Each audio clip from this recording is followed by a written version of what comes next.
오늘 말씀 우리 함께 보도록 하겠습니다.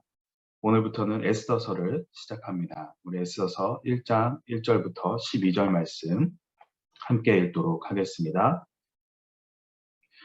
아하수에로 시절에 일어난 일입니다. 아하수에로는 인도에서부터 에티오피아에 이르기까지 127개 지방을 다스렸습니다.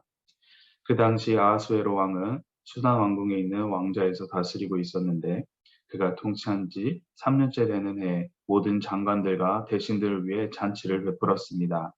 페르시아와 메대 장수들과 귀족들과 지방 장관들이 참석했습니다.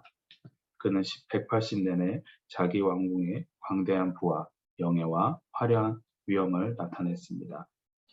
이 기간이 끝나자 왕은 왕궁의 비밀 정원에서 수산 왕궁에 있는 높고 낮은 사람들을 위해 7일 동안 계속되는 잔치를 열었습니다. 그 정원에는 흰색, 초록색, 푸른색의 고운 삼배 휘장들이 자주색 고운 삼배 줄로 대리석 기둥의 음고리에 걸려 있었고 금과 은으로 된 긴 의자들이 화관석, 백석, 운모석, 흑석으로 모자이크된 바닥에 길게 배치되어 있었습니다. 금잔으로 마실 것을 내었는데 그 잔들은 모양새가 각각 달랐고 왕의 포도주는 풍부해서 떨어질 줄 몰랐습니다. 음주의 규칙은 제한을 두지 말 것이었습니다. 왕이 모든 손님들이 각자 원하는 대로 할 수 있게 하라고 궁전의 집사들에게 명령했습니다. 와스디 왕비도 아하수에로 왕궁에서 여자들을 위한 잔치를 베풀고 있었습니다. 실제 되는 날 포도주를 거나하게 마신 아하수에로 왕은 기분이 좋아서 아하수에로 섬기는 7명의 내시 곧 무우만, 비스다, 하르보나, 빅다, 아박다, 제달, 가르가스에게 말해 와스디 왕비를 왕관을 쓴 차림으로 왕 앞으로 데려오게 했습니다. 와스디 왕비는 보기 아름다웠기에 그녀의 아름다움을 사람들과 귀족들에게 보이기 위해서였습니다. 12절 말씀 함께 읽겠습니다. 그러나 내시들이 전달한 왕의 명령에도 와스디 왕비는 오기를 거절했습니다. 그러자 왕은 경로에 화가 불붙듯 했습니다. 아멘.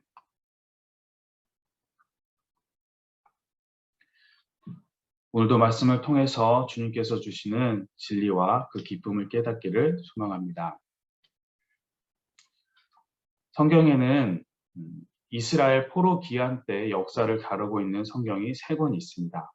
에스라, 그리고 느헤미야, 에스더. 이 중 오늘부터 시작하는 에스더서는 이스라엘의 1차 포로 기한을 마치고 2차 포로 기한이 이루어지기 전 그때의 페르시아 왕, 그 아하수에로, 크세르크세스라고도 하죠. 네, 크세르크세스 시대에 일어난 일을 기록을 하고 있습니다. 그러면서 유대민족이 아하수에로 왕의 신하 하만의 그 멸절 음모로부터 구원을 받은 날을 기념을 하는 불임절의 기원이 이 에서서의 메인 에피소드이기도 합니다. 에서서의 그 가장 큰 특징 중 하나는 하나님 그리고 여호와라는 단어가 이 성경에는 나오지 않는다는 것입니다. 오히려 페르시아 왕인 그 아하수에로 왕의 이름이 더 많이 계속해서 언급이 됩니다. 또한 다른 구약 성경의 주된 내용인 언약이라든가 성전 그리고 제사 그리고 하나님께 기도드리는 내용이 나오지 않습니다. 이처럼 에스더서에서는 하나님에 대한 언급과 그런 단어가 나오지 않는 성경입니다. 그럼에도 성경 66권에 포함이 되어져 있죠. 그러면서 에스더서를 읽었을 때 다른 성경보다 더 자신의 백성을 돌보시는 하나님의 손길을 우리는 선명하게 느낄 수가 있습니다. 위기에 처한 하나님의 백성을 하나님께서 구원하신다는 이 내용과 함께 에스더서를 기록하게 하고 전하게 하신 하나님의 크신 뜻이 있습니다. 그것은 바로 비록 눈에 보이지는 않지만 언급되지는 않는 하나님이지만 주님의 보이지 않는 손이 너희를 보호하고 이끄심을 우리는 에스더서를 통해서 하나님께서 말씀을 하십니다. 에스더서의 시작은 당시 배경을 설명하는 말씀으로 시작을 하고 있습니다. 우리 1절과 2절 말씀을 함께 읽도록 하겠습니다. 아하수에로 시절에 일어난 일입니다. 아하수에로는 인도에서부터 에티오피아에 이르기까지 127개 지방을 다스렸습니다. 그 당시 아하수에로 왕은 수산 왕궁에 있는 왕자에서 다스리고 있었는데 당시 페르시아 제국은 가장 광대한 지역을 영토로 할 만큼 막강한 제국을 띠고 있습니다. 아하수에로 왕은 이 페르시아의 그 4대 왕으로서 당시 어디에도 이 페르시아 제국에 도전할 나라는 없었습니다. 자신에게 대항할 세력들을 이미 다 몰살시킨 상태였기 때문에 아하수에로 왕은 그 모든 권력을 또 그가 쥐고 있었습니다. 이러한 아하수에로가 다스리는 지역은 인도에서부터 에티오피아, 그 127개 지역을 다스리고 있다라고 합니다. 3대 페르시아 왕이 20개 지역을 통치했다는 그 기록인데 4대에서는 127개로 갑자기 급등을 하게 된 것을 보면은 조금 의아스럽긴 합니다. 하지만 그만큼 이 아하수에로 왕의 그 통치적인 면이 아주 탁월한 능력이 그에게 있음을 우리는 이 성경을 통해서 우리는 볼 수가 있습니다. 이처럼 누구도 도전할 수 없는 권력과 통치력을 지닌 이 아하수에로 왕, 그가 가장 신임하여서 가장 높은 직분에 자리에 있는 자가 바로 그의 신하 하만이었습니다. 그리고 그 하만이 에스더의 사촌 오빠인 모르드게를 싫어하여서 모르드게가 속한 유다 민족을 몰살시키려고 흉계를 짭니다.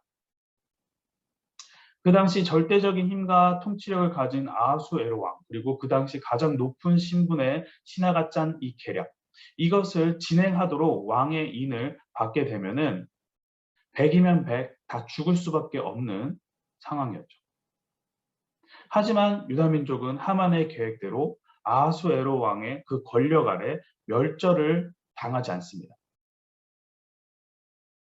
당해야 되는 것이 마땅한데 당연히 그렇게 돼야 되는 건데 멸절당하지 않고 오히려 반대로 위로를 받습니다. 어떻게 이 당연시 일어나야 될 일이 이루어지지 않고 뒤집어지게 되는 것일까요? 그것은 바로 하나님께서 그 가운데 개입하셨기 때문입니다. 하나님께서 그 일을 간섭을 하셨기 때문이에요. 세상의 힘으로는 도저히 어쩔 수가 없지만 세상의 주인 되시는 분이라면 가능하죠. 세상에 어떠한 권세도, 어떠한 막강한 힘을 가진 존재도, 단체도, 나라도 하나님의 권세 아래 있지 않는 것이 없습니다. 하나님께서 허락하셨기 때문에 그들이 그 힘을 갖고 있는 것이기 때문에 주관자 되시고 주인 되시는 분 하나님이 하신다고 하시면은 얼마든지 뒤집을 수 있습니다. 앞서 말씀드린 것처럼 에서서에서는 하나님의 이름이 거론되지 않습니다. 하지만 우리는 에서서를 읽고 나면은 누구나 생각하게 됩니다. 주님께서 하셨구나. 하나님께서 개입하셔서 그 멸절을 막으셨구나. 에스더서를 통해서 진행되는 이 에피소드 가운데 보이지는 않지만 살아서 역사하고 계시는 하나님의 존재를 우리는 확연히 느낄 수가 있습니다. 이러한 하나님께서는 비록 지금 우리 눈앞에도 보이지 않고 나타나시지도 않고 드러나시지도 않지만 세상의 모든 권세를 주님의 손 아래 두고 계십니다. 그리고 주님의 뜻 하심에 따라서 이 모든 것을 계획하시고 주님께서 인도하고 계십니다. 에스더서를 통하여서 우리가 순종하고 의지해야 되는 분은 세상 권세를 잡은 것처럼 보이는 자들이 아니라 창조주 되시며 주관자 되시는 만왕의 왕 주님뿐임을 다시 한번 깨닫기를 소망합니다. 우리 3절과 4절 말씀 함께 읽도록 하겠습니다. 그가 통치한 지 3년째 되는 해에 모든 장관들과 대신들을 위해 잔치를 베풀었습니다. 페르시아와 메대 장수들과 귀족들과 지방 장관들이 참석했습니다. 그는 180일 내내 자기 왕궁의 광대한 부와 명예와 화려한 위엄을 나타냈습니다. 아수에로 왕이 통치한 지 3년이 되는 해 모든 장수와 장관들을 불러서 180일, 무려 반년 동안 잔치를 벌입니다. 그 이유를 성경에서는 자기 왕궁의 광대한 부와 영예와 화려한 위엄을 나타내기 위함이다라고 합니다. 즉 아하수에로 왕은 그 반년에 걸치는 그 잔치를 통해서 자신이 통치하고 있는 페르시아가 얼마나 크고 부가 넘치는지 위대한 나라인지를 신하들에게 그리고 백성들에게 알려주기를 위함입니다. 왜 이것을 알려주기를 원하는가? 이렇게 강대한 이렇게 엄청난 부와 힘이 막강한 페르시아를 만든 것이 자신이기 때문에 너희들은 나를 높이고 나를 찬양하라 라는 것입니다. 그러니 내 말을 들으라 라는 것이죠. 이렇게 자신을 높이라고 잔치를 벌인 다음에 그 뒤에 아하수에로 왕은 그리스도와 전쟁을 펼칩니다. 그 막강한 부와 힘이 있으니까 우리는 전쟁에서 승리할 수 있다라고 힘을 불어 넣은 거죠. 하지만 어떻습니까? 연속으로 패배를 하고 맙니다. 애굽에서 430년간 노예 생활을 하던 이스라엘을 가나안 땅으로 이끈 이스라엘 지도자가 있습니다. 바로 모세죠. 모세는 어떤 상황 속에서도 하나님의 말씀 안에 순종하는 자였어요. 인내하는 자였습니다. 승리하는 가운데서도 자신을 드러내는 것이 아니라 하나님을 높이고 하나님께 영광을 올려드리는 자였습니다. 그러한 그를 하나님께서는 인도자로 쓰셔서 200만 명이나 되는 이스라엘 백성들을 가나안까지 인도하게 하십니다. 하지만 어떻습니까? 모세는 가나안 땅에 들어가지 못합니다. 광야에서 먹을 것이 없고 물 없음을 두고 투정을 부리는 그 이스라엘 백성에게 모세가 이렇게 이야기합니다. 민수기 20장 10절에 그와 아론이 총회를 바위 앞에 모으고 모세가 그들에게 말했습니다. 너희 불순종하는 사람들아 들어라. 우리가 너희를 위해 이 바위에서 물을 내겠느냐. 지금까지 이스라엘을 잘 이끈 모세였지만 가나안 입구 앞에서 하나님의 영광을 드러내지 않고 자신의 혈기와 함께 지금 일어난 일이 하나님이 아닌 우리가 너희를 위해서 물을 냈다라고 합니다. 자신이 한 것처럼 이야기를 해요. 이를 두고 하나님께서는 너희가 나를 믿지 못해 내 거룩함을 나타내지 못했기 때문에 들어가지 못한다라고 이야기하십니다. 자신이 한 것처럼 이야기를 하고 하나님께 영광을 올려드리지 않았기 때문에 모세는 가나안에 들어가지 못하게 되죠. 우리는 하나님 앞에 섰을 때 내세울 것도 자랑할 것도 없는 자들입니다. 모든 것을 하나님께서 계획하시고 이끄셨기 때문에. 하나님께서 도움을 주셨기에 우리는 승리도 할 수 있고 기쁨도 누릴 수 있고 수고도 할 수 있는 거예요. 모든 것이 다 하나님의 은혜입니다. 그렇기 때문에 우리는 모든 것에 있어서 하나님께 감사를 하고 하나님께 영광을 올려드리고 하나님을 찬양하는 자로 이 땅 가운데 살아가야 하는 존재입니다. 그래서 우리가 하나님을 찬양하는 존재인 거예요. 모든 것이 하나님께로부터 왔기 때문에.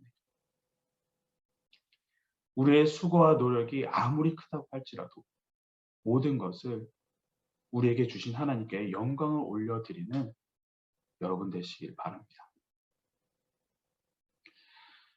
180일의 그 잔치가 끝난 이후에 아하수에로 왕은 거기서 끝난 것이 아니라 수산 왕궁의 그 사람들을 위해서 또 7일간의 잔치를 엽니다. 우리 6절과 7절 말씀 함께 읽겠습니다. 그 정원에는 흰색, 초록색, 푸른색의 고운 삼배 휘장들이 자주색 고운 삼배 줄로 대리석 기둥에 은골에 걸려 있었고 금과 은으로 된 긴 의자들이 화반석, 백석, 운모석, 흑석으로 모자이크된 바닥에 길게 배치되어 있었습니다. 금잔으로 마실 것을 내왔는데 그 잔들은 모양새가 각각 달랐고 왕의 포도주는 풍부해서 떨어질 줄 몰랐습니다. 수산은 페르시아의 그 4대 수도 중에 하나로서 왕이 가장 오래 머무는 수도였습니다. 국가의 주요 기관들이 밀집되어 있고 적의 공격에 대비해서 요새화가 이미 이루어져 있는 당대 최고의 도시였습니다. 이런 그 수산에 있는 왕궁이기에 그 화려함은 이루 말할 수가 없을 것입니다.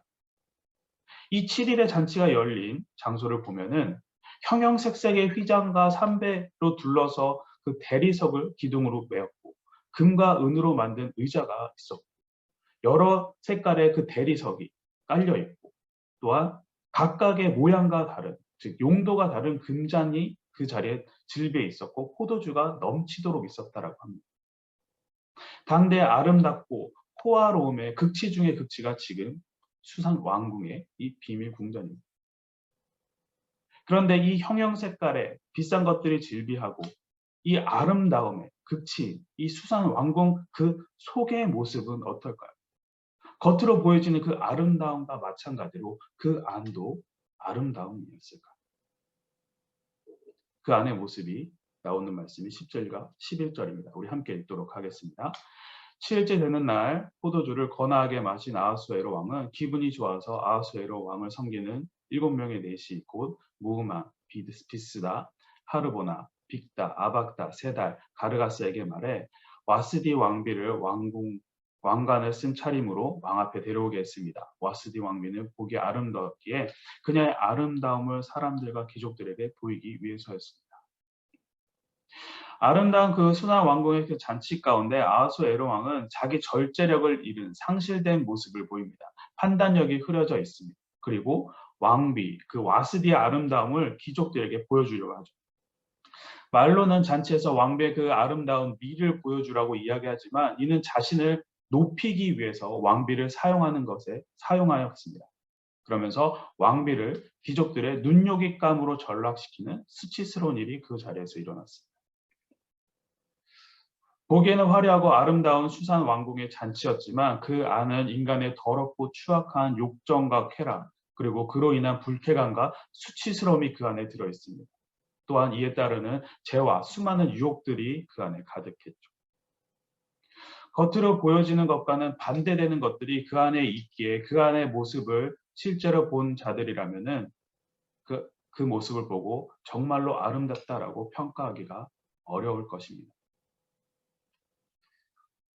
우리는 디지털 시대를 살아가고 있습니다. 겉으로 보여지는 화려함들이 우리들의 눈길을 끄는 세대에 살고 있습니다. 그래서 광고라든가 눈에 보여지는 곳들에는 화려하고 자극적인 것들이 여기저기 다 담겨져 있죠. 광고뿐만 아니라 보여지는 것뿐만 아니라 이 시대를 살아가고 있는 우리들도 그 보여지는 것에 너무나도 집착을 합니다. 겉으로 보여지게 아름다움을 끊임없이 추구합니다.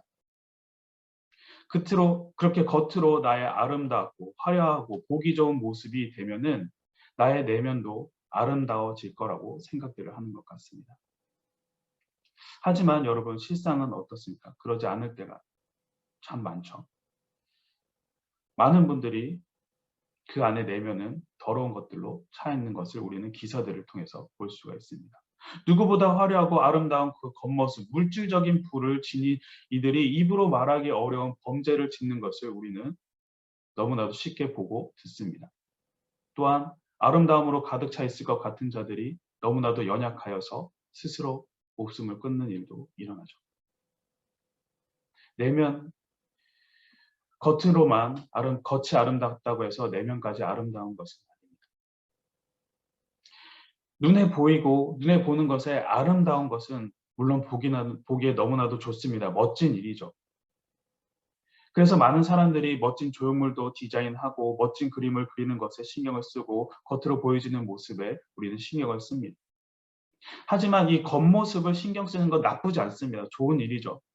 아름답게 보이면 좋을 것입니다. 그런데 겉으로 보이는 것보다 우리가 더 먼저 생각해야 될 것은, 우리가 더욱더 신경 써야 될 것은 그 안에 우리가 무엇을 담고 있느냐, 그것이 더욱더 중요합니다. 그것에 더욱더 신경을 써야 합니다. 아무리 금과 은으로 만든 아름다운 잔이라도 그 안에 담겨져 있는 것이 구정물이라면은 누가 그것을 마시고 사용하려고 하겠습니까? 반대로 싼 그 종이컵이지만 그 안에 맑고 깨끗한 물이 담겨져 있다면 사람들은 기뻐하면서 그 물을 마실 것입니다. 이 땅을 살아가면서 우리가 우리 안에 가득 채워야 할 것은 무엇일까요? 요한계시록 21장 11절에 이렇게 이야기하고 있습니다. 이 도성은 하나님의 영광으로 빛나고 이 빛은 수정처럼 빛나는 백옥과 같았습니다. 앞으로 우리가 이 땅 가운데 임할 새 성전이 아름다운 것은 그곳에 빛나는 그 보석들 때문에 그것이 아름다운 것이 아닙니다. 눈으로 보여지는 절경들 때문에 그것이 아름다운 것이 아니라 그것이 하나님의 영광이 임하는 곳이기 때문입니다. 하나님께서 함께 하시고 하나님의 예배가 있고 찬양이 있고 말씀이 있기 때문에 그것이 아름다운 것이죠. 비록 우리들의 눈을 즐겁게 해주는 것이 없을지라도 하나님의 말씀이 있는 곳, 하나님의 뜻이 머무는 곳, 하나님의 찬송이 멈추지 않는 내면과 삶을 사는 것이 우리 그리스도인으로서 참된 아름다움을 갖게 하는 방법입니다. 예수 그리스도로 말미암아 우리는 누구보다 아름다운 모습으로 이 땅 가운데 살아갈 수가 있습니다. 외적인 화려함과 아름다움을 부러워하면서 그러한 삶을 쫓는 것이 아니라 주님의 진리 안에서 참된 아름다움을 구하시는 여러분 되시기를 간절히 소망합니다. 오늘 말씀 가지고 우리 함께 기도하도록 하겠습니다. 오늘 말씀 가지고 우리 함께 기도할 때에 하나님 아버지, 이 땅 가운데 보이지 않는 손으로 우리를 도우시는 주님만을 찬양하고 주님만을 경배하는 자가 되게 하여 주시옵소서. 겉으로 보여지는, 눈으로 보여지는 그 아름다움이 아니라 내면이 아름다운 자가 되길 소망합니다. 주님의 참된 진리로 아름다움이 가득한 자가 되게 하여 주시옵소서. 우리 함께 기도하도록 하겠습니다.